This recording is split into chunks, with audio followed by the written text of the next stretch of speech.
apa yang akan menyebabkan hubungan keakraban ataupun hubungan yang harmoni itu boleh wujud. Betul. Maka atas dasar itu perkara-perkara tersebut barulah kita masukkan dalam sesuatu akta ataupun ordinan tersebut. Baik.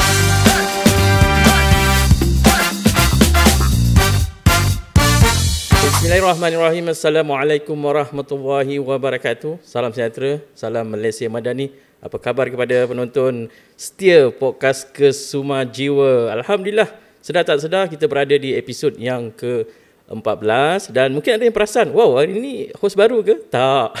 Ya.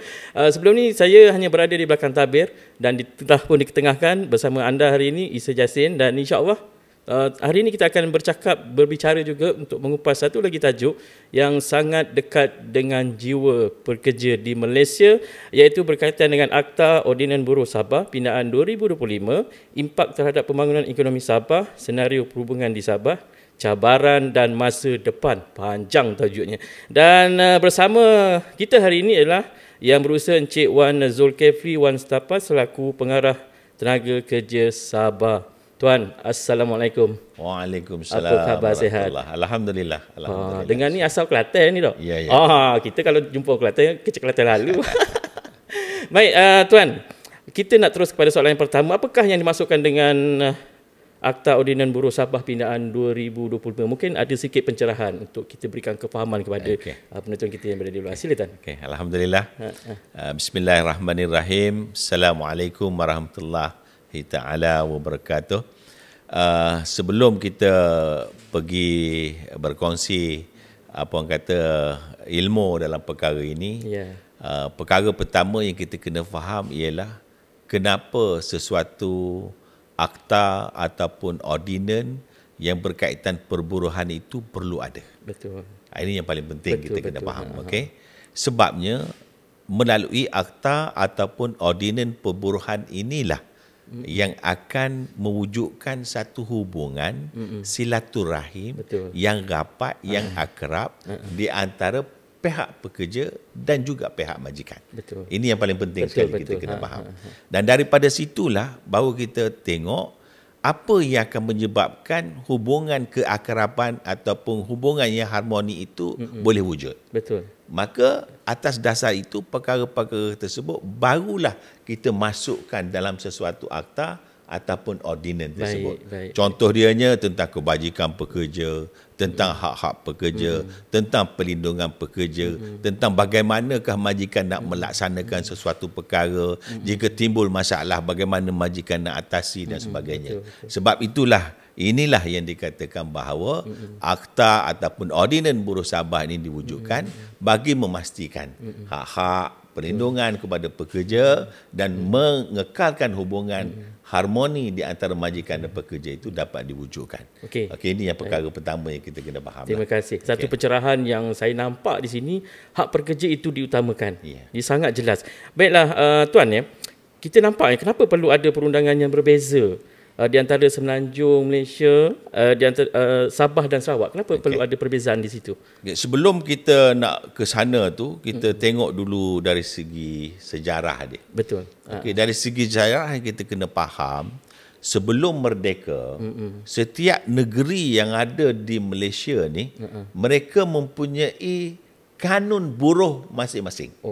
Contohnya kita ada kanun buruh Johor, kita ada kanun buruh Kedah, kita ada kanun buruh Kelantan, Selangor, Kedah, Pulau Pinang dan sebagainya. Manakala di Sabah dan Sarawak, kita ada Sabah Labour Ordinance, kita ada Sarawak Labour Ordinance.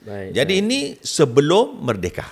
Tapi selepas merdeka, kerajaan memikirkan bahawa sepatutnya kita ada satu akta yang sama atau satu akta yang satu saja. Sebab itulah pada masa tersebut, pada tahun sebelum 1955, suatu akta telah diwujudkan yang dikenali sebagai Akta Kerja 1955. Dan pada masa Akta Kerja 1955 ni telah diwujudkan, maka negeri Johor, negeri Pulau Pinang, negeri-negeri Kedah, Pahang yang ada di Semenanjung telah menerima pakai semua akta tersebut. Betul. Okey, maka kanun-kanun yang ada di negeri masing-masing tadi telah pun dimansuhkan. Bagaimanapun untuk negeri Sabah dan Sarawak kita kekalkan.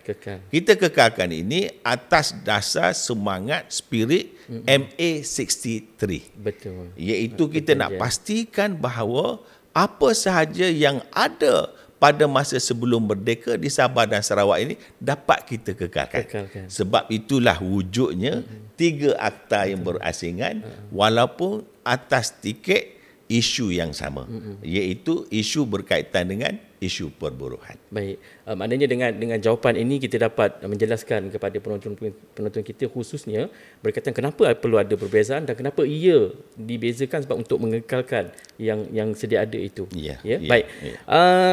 Apakah impak utama akta ini terhadap ekonomi di Sabah itu sendiri, Tuan? Kalau boleh dijelaskan. Dalam perkara ini, kita kena lihat dalam bentuk yang lebih besar. Okey. Pertama sekali, kita kena faham bahawa sesuatu pindaan itu akan memberi kesan yang menyeluruh kepada ekonomi sesuatu negara ataupun negeri. Betul. Ini yang paling penting sekali. Dan kenapa saya cakap begitu? Kerana melalui pindaan inilah kesan dari segi pelaksanaan penguatkuasaan dia menjadi lebih baik dan juga lebih efisien. Jadi kita kena faham juga di sini bahawa kita kena gabungkan di antara pindaan dalam perintah gaji minimum. Betul. Dan juga pindaan dalam OBS ini telah memberi impak yang amat besar kepada negeri Sabah. Betul. Kenapa saya cakap begitu? Ini pertama sekali kita tengok. Saya nak cerita sedikit berkenaan dengan ekonomi. Betul. Okay? Kita namakan sebagai velocity of money. Okay. Contoh, kita di negeri Sabah ada 1.76 juta pekerja. Baik. Okay. Daripada 1.76 juta pekerja ni, saya boleh anggarkanlah bahawa kita mempunyai separuh pekerja yang bergajinya 1,500 ke bawah pada masa tersebut. Okey. Jadi bila pindaan perintah gaji minimum telah ditingkatkan kepada 1,700, maka 750,000 pekerja ni tadi telah pun meningkat pendapatan dia. Daripada 1,500 kepada 1,700. Jadi bayangkan kalau 750,000 pekerja naik RM200, maknanya sebulan duit yang ada di pasaran adalah sebanyak 150 juta. Betul. Okey. Itu kira yang paling mudah lah kita nampak situ. Dan sedangkan di negeri Sabah paras garis kemiskinan adalah sebanyak RM2,870. Jadi kita kena faham bahawa walaupun pekerja ni naik kepada 1,700, mereka bukan menyimpan. Okay, mereka bukan menyimpan, tapi mereka masih tetap berbelanja. Betul. Dan kita kena faham, bayangkan satu bulan 150 juta duit berada di pasaran. Okey. Betul. Dan kalaulah velocity of money, apa maksud dia tu? Contoh dia katalah Tuan Isa. Betul. Dah dapat duit, sudah pasti pergi beli beras. Betul, itu wajib. Dan sudah pasti duit yang 150 juta tadi akan memberi pendapatan kepada tokek beras. Tokek beras pula dia beli sayur. Akan beri pendapatan kepada penjual sayur. Penjual sayur pula akan beli ikan. Penjual ikan pula hantar anak pergi tuition. Nampak tak? Dan jika velocity of money itu melibatkan 10 kali pusingan. 10 kali pusingan. Maka 150 juta tadi sudah menjadi 15 bilion. Nampak tak? Betul. Dan kalaulah dikali dengan 12 bulan, maka dia akan menjadi lebih daripada 18 bilion satu tahun. Jadi inilah yang akan menyebabkan ekonomi sesuatu negeri itu akan berkembang dengan lebih pesat. Sebab itulah saya kata gabungan di antara perintah gaji minimum dan juga pindaan akta ini akan sudah pasti memberi kesan dan impak yang paling besar kepada ekonomi di negeri Sabah. Dan kenapa saya cakap begini? Kerana melalui pindahan itu juga, para pelabur akan merasakan bahawa negeri Sabah ini mempunyai satu minimum requirement, obligation yang mereka boleh patuhi dari segi norm-norm dan juga obligasi antarabangsa. Maka dengan perkara tersebut, mereka merasakan bahawa negeri Sabah ini merupakan satu tempat yang selamat untuk mereka melabur. Dan bila mereka sudah melabur, sudah pasti peluang pekerjaan akan bertambah. Job creation akan wujud. Betul. Dan sudah pasti perkara ini akan memberi manfaat yang besar kepada rakyat negeri Sabah. Sungguh. Dan sebagaimana yang kita tahu, sekarang, pada masa sekarang ini, rakyat negeri Sabah yang bekerja di Semenanjung dan Sarawak dan juga di luar negara, lebih daripada 400,000 orang. Ramai, begitu ramai. Jadi, dengan harapan kami, dengan adanya pindahan ini, dengan kenaikan perintah gaji minimum ini kepada 1,700, maka sudah pasti akan mengembalikan mereka balik untuk berkhidmat di negeri Sabah ini. Dan sudah pasti dengan kembalinya mereka, pengangguran akan semakin berkurangan, dan sudah pasti ekonomi negeri Sabah akan dapat dipacu dengan lebih cemerlang dan gemilangan pada masa hadapan. Baik. Terima kasih Cik Wan dengan penerangan yang cukup detail tadi. Cuma satu yang saya tertarik dengan Cik Wan sebut tadi, beras. Mana lelaki kena faham tu, beras kita beli tu betul, tapi kena tengok dia punya perjalanan tu, rantaian tu. Dan kalau betul-betul kita faham macam mana dia sangat membantu dari segi ekonomi tu. Dan yang kedua tadi yang sangat menarik bila disebut tentang dapat menarik pekerja, pelabur datang dan sebagainya dan mengurangkan pengangguran khususnya untuk rakyat Sabah. Itu yang sangat menarik. Baik, Tuan ya, apakah aktiviti utama? Yang ni saya nak fokus kepada aktiviti JTK Sabah. Mungkin orang kenal JTK Sabah, tahu pejabatnya di mana. Cuma kita nak tahu lebih lanjut dari segi fungsi dan juga peranan menguatkuasakan undang-undang perburuan ini, termasuk pindaan OBS yang dibuat sekarang. Silakan. Okey, terima kasih. Ini satu perkara yang amat bagus untuk kita war-warkan tentang aktiviti-aktiviti Jabatan Tenaga Kerja Negeri Sabah. Pertama sekali, kita ada beberapa core business dalam aktiviti kita. Pertama sekali, kita kena faham, kita di negeri Sabah ni kita menguatkuasakan 11 akta yang berkaitan dengan perburuhan. 11 akta. Banyak. Berat tu kami tu. Okay? Daripada 11 akta ini, untuk memastikan majikan dan pihak-pihak yang terbabit mematuhi, comply dengan apa yang semua ni, maka kita perlu membuat pemeriksaan kepada premis-premis pekerjaan tersebut. Maka pertama sekali, core business kita ialah membuat pemeriksaan berjadual. Okey, ini yang pertama sekali yang paling penting. Nanti saya rangkumkan keseluruhan apa yang saya nak ceritakan. Yang kedua, kita juga ada pekerja-pekerja bukan pemastautin di negeri Sabah. Maksudnya kita ada pekerja-pekerja daripada Indonesia, daripada Philippines, daripada Nepal yang bekerja di negeri Sabah. Okey, jadi kita ada lebih kurang yang berdaftar 220,000 orang pekerja. Okey, yang bekerja yang bertaraf sebagai pekerja bukan pemastautin. Jadi dengan bilangan yang besar itu, kita juga kena pastikan bahawa pekerja-pekerja ini dilindungi. Betul. Sebab mereka datang ke negara kita, ke negeri Sabah ini sebagai tetamu. Betul. Yang akan membantu mempergiatkan lagi ekonomi yang ada di negeri Sabah. Merancakkan lagi kita punya ekonomi di negeri Sabah. Maka kita perlu pastikan hak-hak kebajikan dan perlindungan diberikan kepada mereka. Sebab tu kita juga membuat pemeriksaan melalui pengurusan penggajian pekerja bukan pemastautin ini. Dan begitu juga aktiviti-aktiviti lain kita ada dari segi mana-mana pekerja ataupun majikan ataupun sesiapa saja yang tidak puas hati tentang majikan ataupun pekerja mereka mempunyai hak untuk buat aduan kepada Jabatan Tenaga Kerja Negeri Sabah. Jadi ini yang ketiga. Dan kita juga ada mahkamah buruh. Di mana kalaulah kata pekerja merasakan bahawa hak mereka tidak diberikan oleh pihak majikan, ketidakadilan wujud, maka kita ada tempat ataupun platform yang dikenali sebagai mahkamah buruh untuk pekerja pergi dan membuat tuntutan mereka. Di samping itu, ada perkara-perkara lain yang banyak lagi berkaitan dengan promosi. Kita juga mempergiatkan outreach program kita dari segi memberi penerangan berkaitan dengan apa orang kata anti pemerdagangan orang, berkaitan dengan buruh paksa. Okey, kerana kita juga menekankan isu-isu job scan sekarang ni. Okey, dan inilah yang kita buat program-program outreach, program-program mendekatkan diri kita dengan pihak bukan saja majikan, bukan saja pekerja, tapi rakyat keseluruhan, orang kampung. Kita masuk kampung dan sebagainya untuk memberikan penerangan dan pendedahan berkenaan dengan perkara-perkara yang berkaitan perkara ini. Dan yang paling penting yang saya nak tekankan sini dari segi statistik. Okay, setiap tahun kita mempunyai lebih kurang 100 orang sahaja pegawai penguatkuasa di Jabatan Tenaga Kerja Negeri Sabah.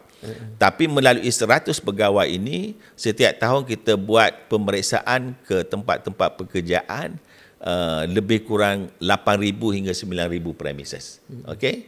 Dan daripada situ kita dapati bahawa dalam 20 hingga 30% ada masih majikan yang melakukan ataupun ada pelanggaran dari segi undang-undang. 11 undang-undang tadi. Betul, 11. Okey. Dan kalau saya nak kira, dia telah memberi manfaat hasil daripada pemeriksaan kita itu kepada lebih daripada 200,000 orang pekerja pada setiap tahun. Betul. Ini yang paling penting. Tapi yang paling penting lagi saya nak kongsi kat sini, hasil daripada pemeriksaan itu kita dapat penemuan bahawa majikan ni gagal membayar upah ataupun membayar gaji pekerja, overtime pekerja, bekerja pada public holiday, bekerja pada cuti rehat mingguan, menyebabkan pekerja itu kehilangan hak mereka. Tapi hasil daripada melalui pemeriksaan tersebut, kita telah meminta supaya majikan membayar. Betul. Dan untuk makluman, dalam tempoh 4 tahun kebelakangan ini, Jabatan Tenaga Kerja Negeri Sabah telah mengutip sebanyak 97 juta ringgit. Yang mana sebenarnya perkara itu tidak dibayar oleh majikan kepada pekerja, tapi hasil daripada aktiviti kita. Pemeriksaan ke tempat-tempat pekerjaan tadi telah memberi manfaat kepada lebih daripada 23,000 pekerja secara direct untuk mendapat 97 juta ringgit tadi itu. Inilah perkara-perkara yang kita rasa dan kita memang mengharapkan supaya pihak pekerja, jika ada perkara-perkara yang terasa mereka tidak mendapat hak mereka, dinafikan dan sebagainya, perlulah menghubungi Jabatan Tenaga Kerja daripada masa ke masa. Cuma yang penting saya nampak kan, Cik Wan, kesedaran pekerja tu sendiri kan. Dia kalau dah terima sesuatu perkara yang tak baik bagi mereka, dia jangan duduk diam. Dia kena berani tampil ke depan. Kan?